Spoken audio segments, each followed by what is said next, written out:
self-esteem and pride. We start by quoting what the Buddha says about conceit, which is pride. There are three positions a person takes. They think they're better than others. That's the first position. They're equal to others. Second position. Or they're less than others.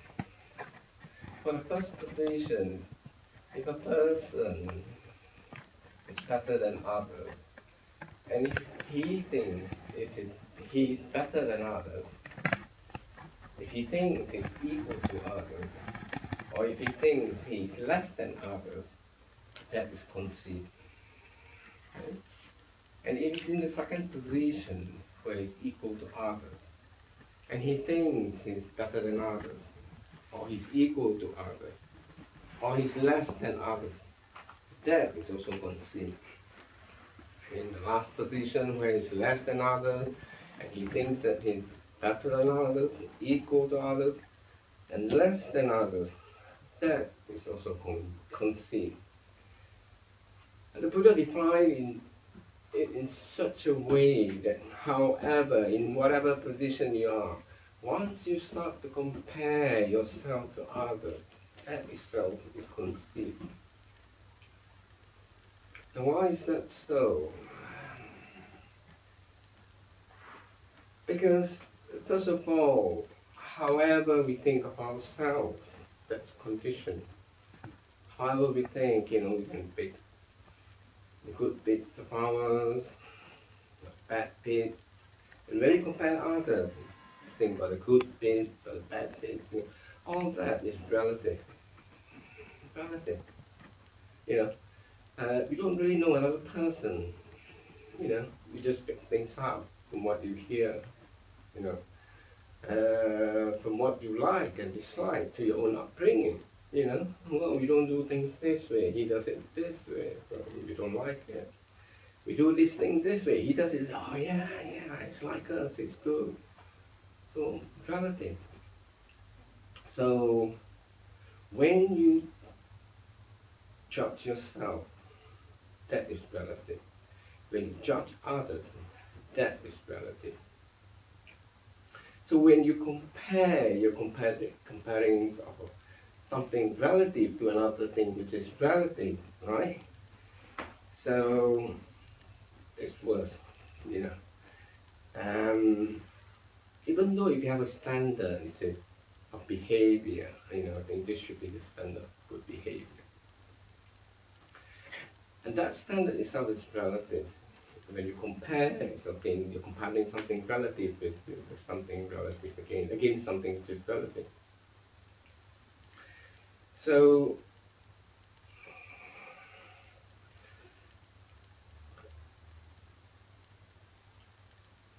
problem starts with comparing.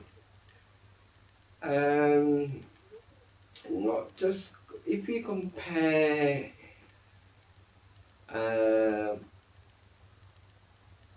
things, work, with the intention of improving and think it's better, that's a different thing. But when you compare something like self, personality and other things, then that's where it goes wrong.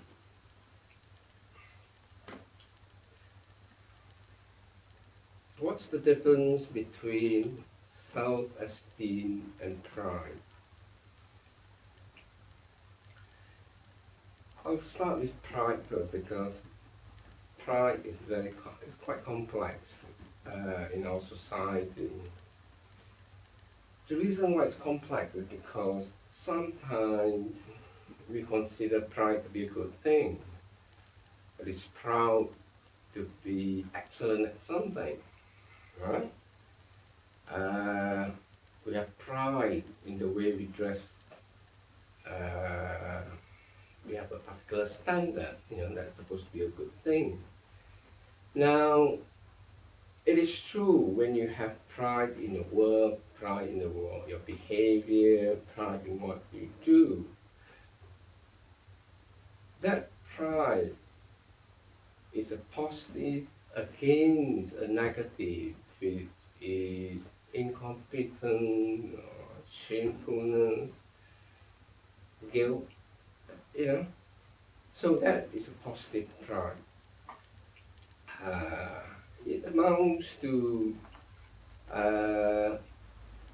confidence and having a particular virtue. That is the pride which is acceptable. But there's another pride which is bordering on conceit. And that pride is a negative thing compared to its opposite, which is humility.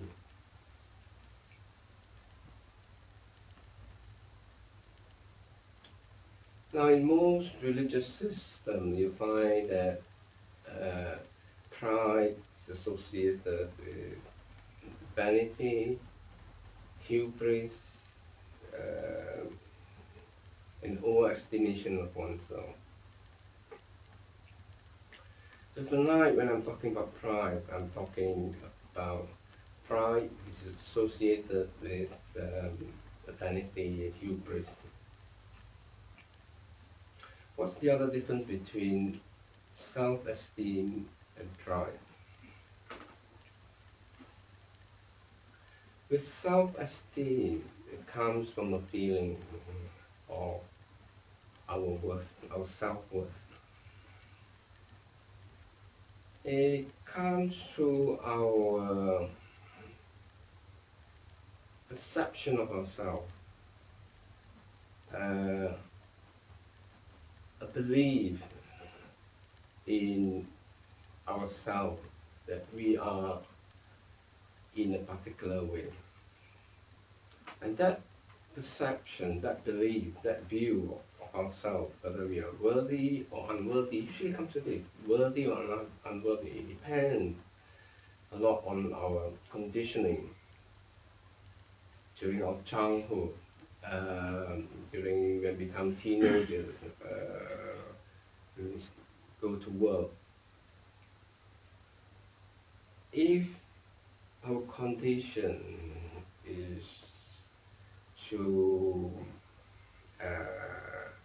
hate, everything that comes to us, comes through the emotions of hate, like mental abuse, physical abuse, or something, criticism, all that is generated by hate from people around us or the society. That tends towards a negative self-worth, feeling of being unworthy, a feeling we get this hate from others, and then we figure, there must be something that's not right with us. Whereas if we are in a conditioning where we are loved, we are accepted, then we get this feeling that, well, there's somebody, there's somebody that somebody likes. So there is this self-esteem of being worthy, people appreciate us. So a lot depends on the conditioning in our lives. And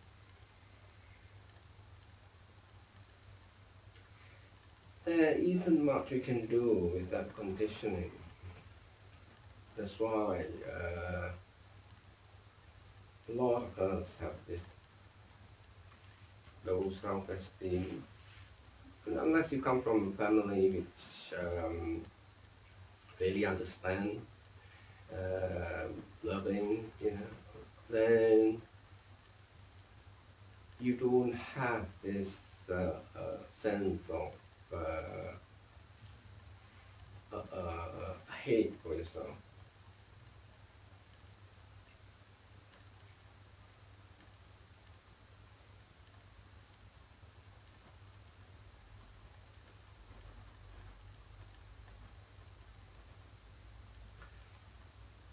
You see, it is all based on our perception. Perceptions people give us. Right? Once we inherit that perception, we get this feeling about ourselves. From that feeling, we create further perceptions. We try to figure out why we are like that. Perhaps we are this. Perhaps it's really true. And when you work with that perception, that gives us further feelings. Of unworthiness. So it gets worse. It gets worse.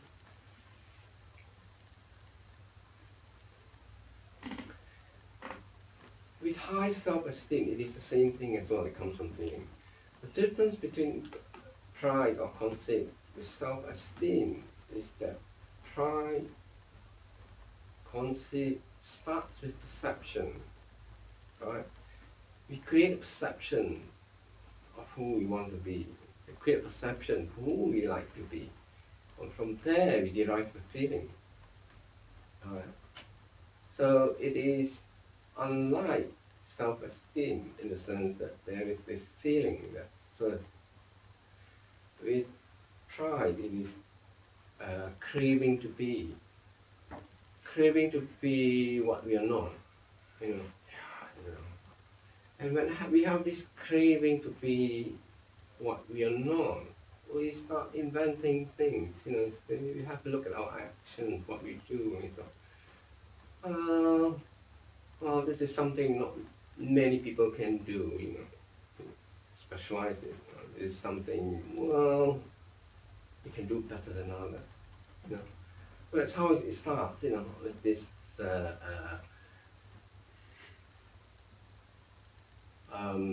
Making ourselves a little bit more special, you see. So, and why we do that is sometimes because there's this a craving to be what you're not. That comes from craving. But there are times when, because we have this low self-esteem, we want to create this image so we can present it to others. Right? That we are like this, right? As a defensive mechanism, we don't want people to see who we are, This is how. So we create, this is what we are like, this is who we are. And then we behave in that way, we have this perception, and from this perception we have this feeling, we have this belief, we act according to that. And then when we are outside that environment, we are no longer in contact with people, we come back home, right? And then we go back to our natural feeling of this self-esteem, low. So you can have people who are in psychology they call bipolar, who have strong, very low self-esteem at one point, and arrogant, very proud at the other point. But people who are bipolar, that's actually a clinical disease, maybe due to other things as well. But what I'm saying is that for most people, they can have that as well. But as we progress, we notice that there is this hypocrisy, you're putting up a face. And we try to merge the two, we try to bring up our self-esteem, and then try to reduce our pride, right? And then when they become closer, we adopt one or the other, So where we are in a neutral position, we can concentrate on our self-esteem, or just work on our pride to bring up our low self-esteem.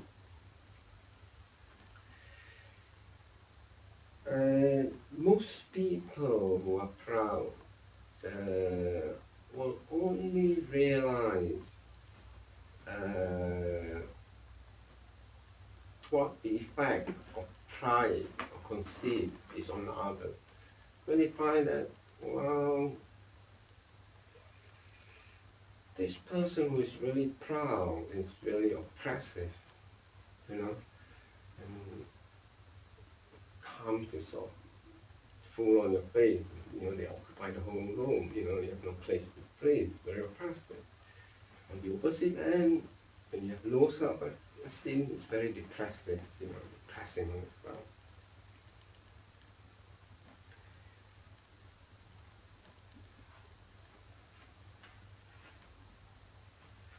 Well, because the pride and self-esteem comes from our perception, our comparison, our evaluation to comparison. One relative standard to another relative standard. And in a way, these standards that we have, you know, our perception of other people or our perception of standard we should come up to, that is a kind of delusion.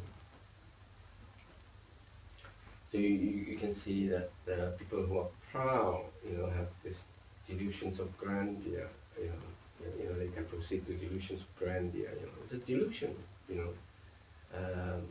They make up that they are of a particular character, they're good at this thing, you know. And people with low esteem, you can say that it's also a delusion. You can call it a delusion of hideousness. You know, it's, oh, I'm very bad, you know. My body looks awful, you know.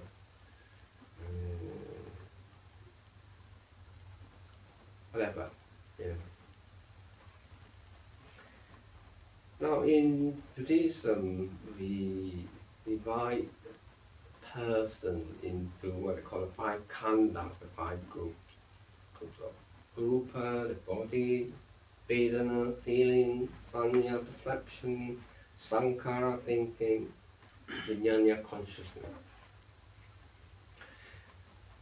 So we can have a conceit or disgust with any of these 5 khandhas. The people feel, well, they look very ugly, you know, or the people feel they're very beautiful or very strong. They go to the gym, you know. So that's conceit of the body. And there are people who are proud because, well, they can think very logically, you know. And so with the other 4 khandhas, you know.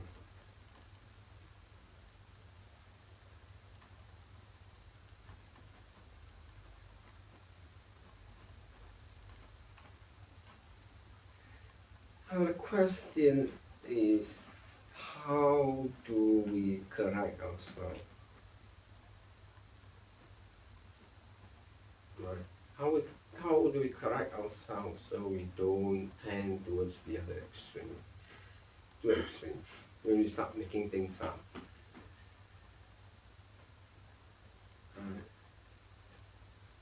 There are, in every person in Buddhism, we have these 3 rules. Right? There's, well, 3 good rules and 3 bad rules, you know, unwholesome rules. The 3 unwholesome rules is we have this craving, this greed, this craving. We have this hate, and we have this delusion. So when we're craving to be what we know, we have these 2 roots of delusion and craving to be working together. We crave and the delusion covers up. what is real. Create things. And we create this. In the beginning, we create because we feel low, we want to think a bit better of ourselves. We do that. But then, after we've done it for so long, we tend to believe, we come to believe that we are actually there. We forget that it was something we do.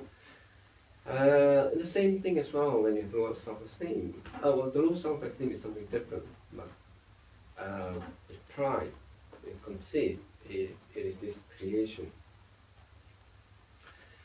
With the low self-esteem, the two roots that work together is hate and delusion. With the hate and delusion working together, we start making up,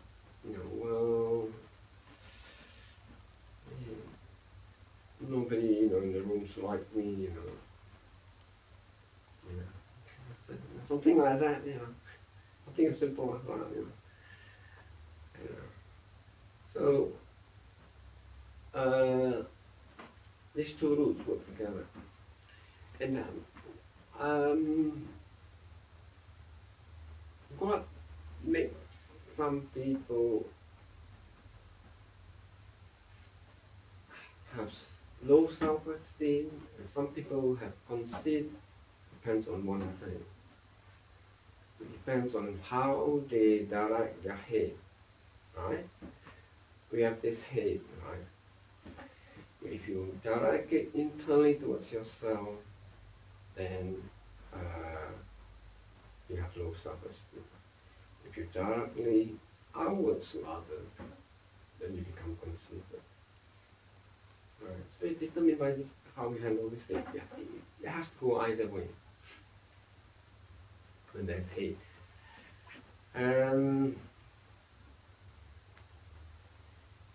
So when people direct it outward, when they work on themselves, the craving to be what they are not, and delusion works.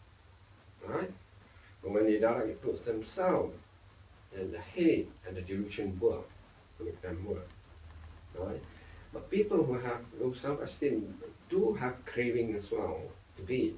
So they have craving to be. When they're craving to be with delusion work, then they have conceit as well. So they can have low self-esteem as well as be conceited, but they know, they use that as a defense mechanism.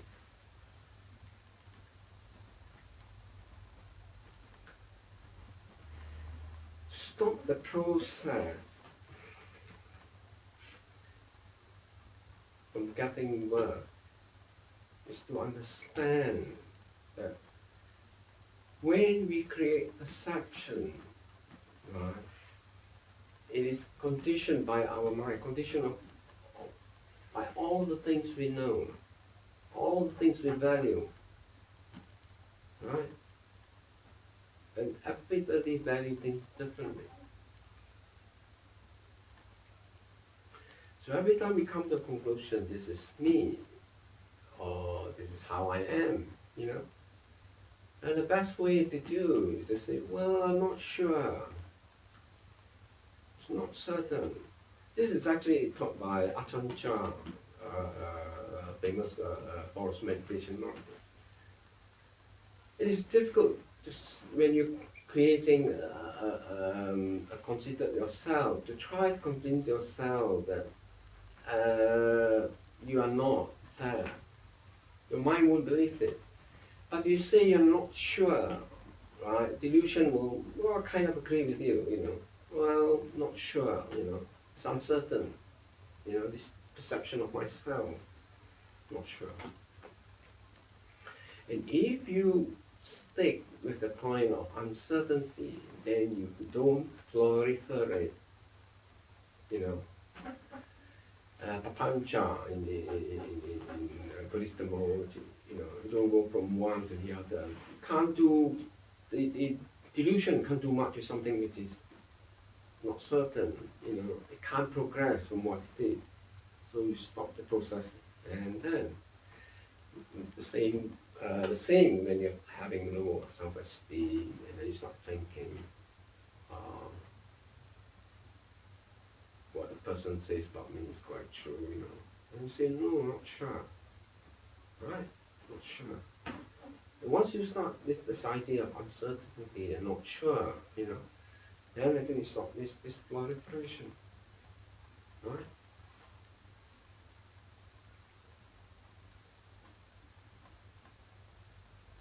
There is another way.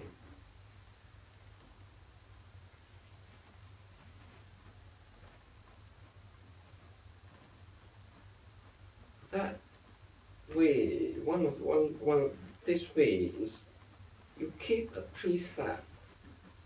Try not to use I, me, mine, myself.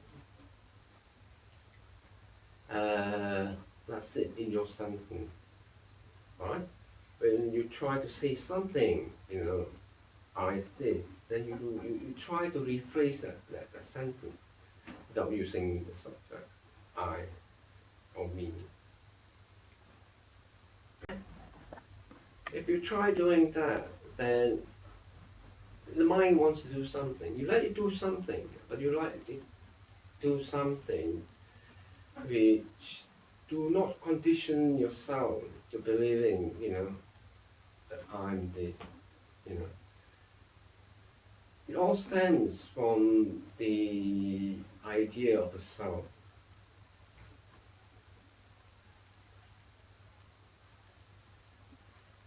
Right? So if you keep the precept, as best you can, but of course when you're communicating with people, generally,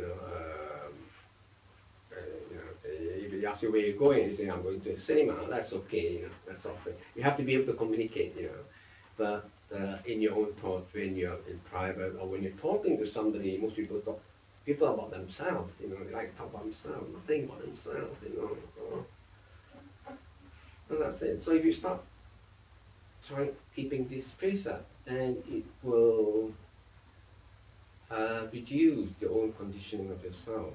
Your tendency become consistent.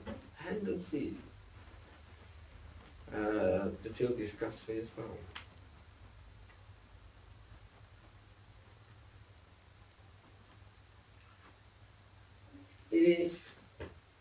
All this relates to the teaching of anatta, Buddhist teaching of non-self. Because to have a self is to have a lot of problems. To have a sense of self. I'll just explain, what when you have a self, then it tends to one or to the other.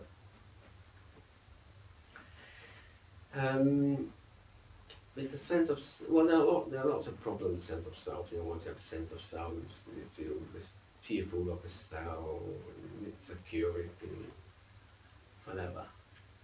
The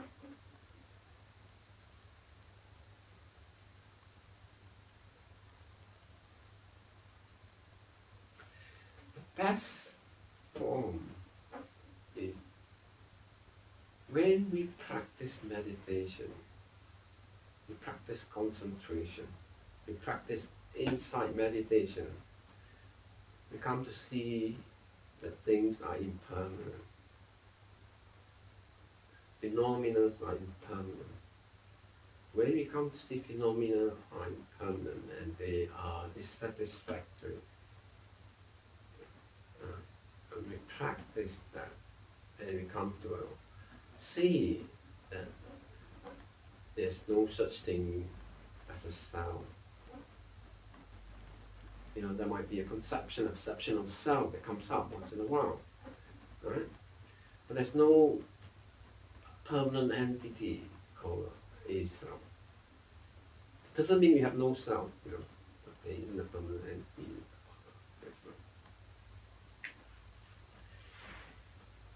Now, I'm not going to go and talk about how a person attains a state of no self. In the practice,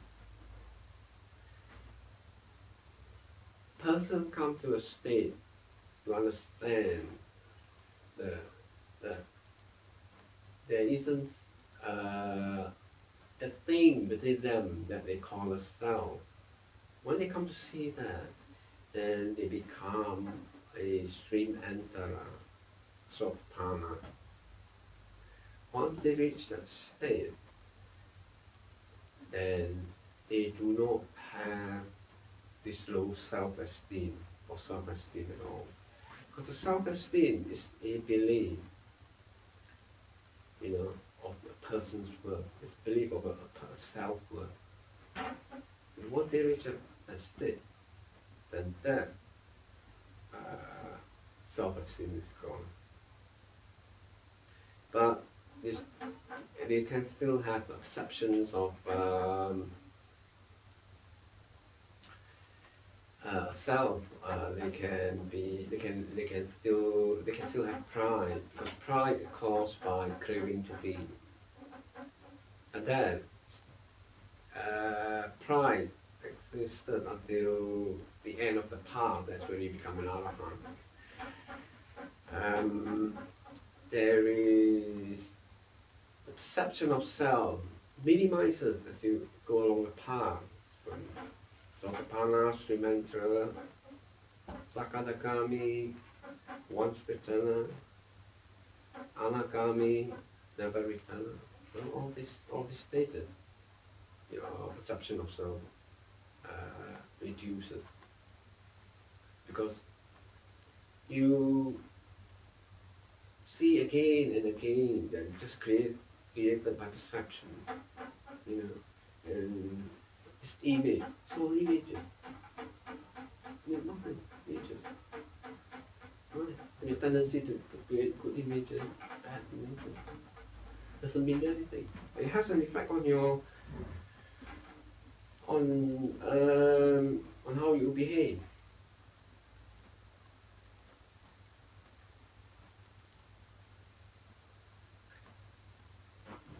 Is pride a good thing or a bad thing?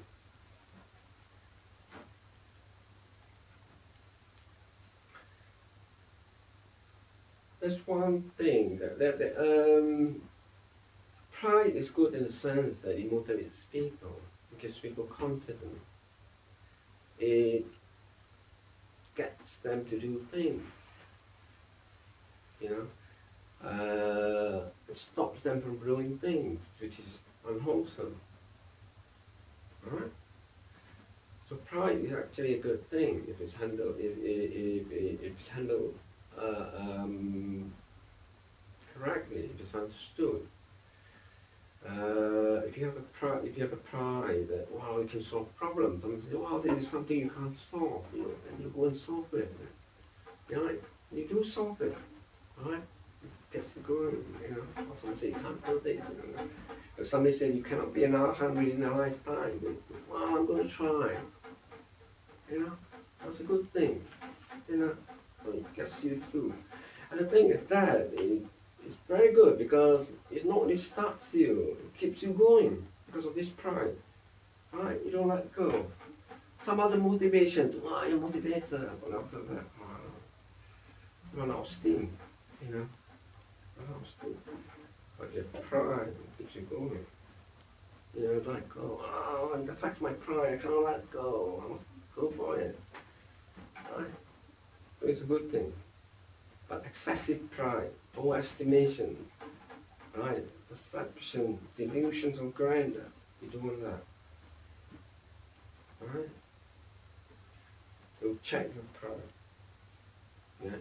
When you go into the realm of delusion, you say, not sure, not sure,